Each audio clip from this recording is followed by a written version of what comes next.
안녕하세요. 2주 전에 용도지역, 지구, 구역에 대해 알아보는 영상을 올렸었는데요. 오늘은 용도지역, 지구, 구역 중에 용도지역에 대해서 더 세세하게 알아보려고 합니다. 토지에 관심이 있으신 분들은 어느 정도 알고 계시겠지만 워낙 세분화가 되어 있어 헷갈릴 수도 있고 이제 막 토지에 관심이 생기신 분들이나 초보 투자자 분들에게는 유익한 내용이 되길 바라는 마음으로 시작하겠습니다. 용도지역을 보완하는 용도지구와 용도지역과 용도지구를 보완하는 용도구역과 다르게 용도지역은 모든 토지에 적용이 되는데요. 용도지역은 도시지역, 관리지역, 농림지역, 자연환경보전지역 이렇게 크게 4가지로 나누어지며 각각의 세분화된 내용은 잠시 후에 살펴보도록 하겠습니다. 토지의 쓰임새를 정하는 것이 용도지역입니다. 토지와 건물의 쓰임새와 건폐율과 용적률, 즉 크기와 높이 등을 제한하여 토지를 경제적 효율적으로 이용하고 공공복리의 증진을 도모하기 위하여 중복되지 않게 도시군 관리계획으로 결정하는 지역을 말합니다. 국가에서는 땅을 어떻게 사용해야 할지 목적을 정해 놓았습니다. 어떤 건물을 지어야 하는지, 건물을 지어 어떻게 사용할 수 있는지 등 규제를 법으로 정해 놓은 것입니다. 그러면 이제 용도지역의 종류를 한번 살펴보겠습니다. 도시지역과 비도시지역인 관리지역, 농림지역, 자연환경보전지역이 있습니다. 도시지역과 비도시지역인 관리지역은 세분화되어 나누어지는데요. 먼저 도시지역 안에는 주상공록이라고 줄여 말하기도 하죠. 주거지역, 상업지역, 공업지역, 녹지지역으로 나누어집니다. 관리지역은 보전관리지역, 생산관리지역, 계획관리지역으로 나누어집니다. 현장에 갔을 때 관리지역인데 주변이 온통 논밭이 보인다면 생산관리지역이라고 생각하시면 되고, 관리지역인데 산이 보인다면 보전관리지역, 관리지역인데 도심이 보인다면 계획관리지역이라고 생각하시면 더 쉽게 이해하실 수 있습니다.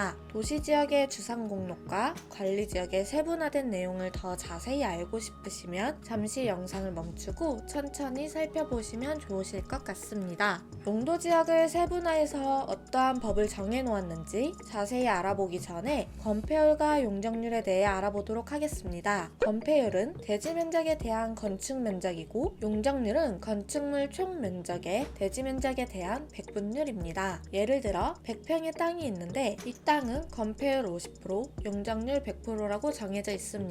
건폐율 50%는 100평 땅에 50%만 사용이 가능하다는 것입니다. 100평에 50%이니까 50평의 건물을 지을 수 있으며, 그 다음 용적률 100%는 각 50평으로 2층짜리의 건물을 만들 수 있다는 것이죠. 만약 건폐율 50%에 용적률 150%라면 각 50평으로 3층짜리 건물을 지을 수 있다는 말입니다. 그렇기에 건폐율과 용적률이 높으면 높을수록 그 땅의 가치는 높아지고 비싸지는 좋은 땅이라고 보시면 됩니다. 이렇게 건폐율과 용적률은 건물의 크기와 높이라고 생각하시면 되는데요. 이제 용도지역마다 어떻게 세분화되어 있는지 알아보도록 하겠습니다. 용도지역은 토지를 경제적 효율적으로 이용하고 공공복리의 증진을 도모하기 위하여 중복되지 않게 도시군 관리계획으로 결정하는 지역이라고 했는데요. 중복되지 않기 위해 무려 21가지로 세분화되어 있습니다. 너무 많은 내용이기에 하나하나 보지 않고 몇 가지의 내용만 짚고 넘어가도록 하겠습니다. 먼저 주거지역에는 제1종, 2종 전용 주거지역과 제1종, 2종, 3종 일반 주거지역, 준주거지역으로 나누어져 있습니다. 건폐율과 용적률을 보시면 밑으로 갈수록 높아지는데요. 건물 전체 면적을 제한하는 용적률이 높으면 높을수록 토지의 가치도 높아집니다. 제3종 일반 주거지역 같은 경우 건폐율 50%에 용적률이 300%까지 되어 있어 중고층의 주택을 짓기에 적합합니다. 그래서 아파트를 짓기에 적합한 곳이 제3종 일반 주거지역이기에 건설사가 가장 선호하는 지역입니다. 준주거 지역 또한 건폐율 70%에 용적률 500%까지이기 때문에 제3종 일반 주거지역과 준주거지역은 비교적 비쌀 수밖에 없다고 보시면 됩니다. 상업지역은 보통 중심, 일반, 유통, 근린 상업지역으로 나누어집니다. 상업지역 중 중심 상업지구는 건폐율이 90%에 용적률이 1500%까지이기에 가장 비싸다고 할 수 있으며 초고층의 건물이 여기에 속한다고 보시면 됩니다. 공업지역은 전용,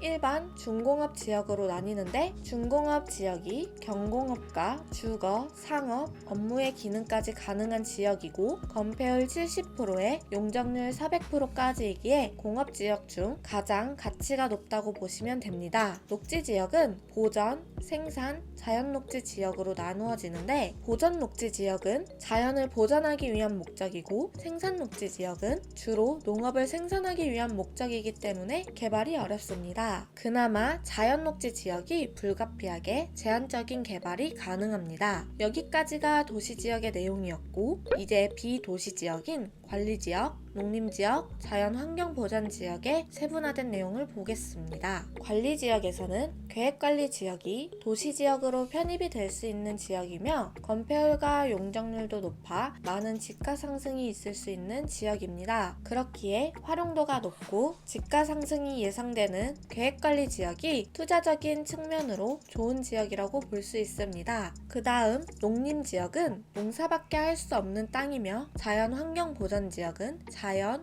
물, 문화재 등을 보전하기 위한 목적이라고 보시면 됩니다. 모든 토지에는 용도지역이 정해져 있습니다. 토지를 어떻게 쓸 수 있는지, 건물을 어떻게 지을 수 있는지 등 이런 것들이 이미 정해져 있다는 것입니다. 용도지역을 모르고 싼 땅이라서 좋아 보여서 샀다가 건물도 짓지 못하고 쓰지도 못하는 등 위기를 맞이할 수도 있기에 용도지역을 꼭 알아야 하는 이유입니다. 또 그와 더불어 용도지역을 보완하고 아우르는 용도지구와 용도구역에 대해서도 같이 알아야 하기에 전에 올렸던 용도지역, 지구, 구역에 대한 영상도 같이 참고하시면 좋을 것 같습니다. 용도지역을 알면 땅의 가치와 미래를 알 수 있습니다. 시청해주시는 모든 분들께 도움이 되셨길 바라는 마음으로 오늘 영상은 여기서 마치도록 하겠습니다. 땅에 미친 농부 땅미농 채널이었습니다. 감사합니다.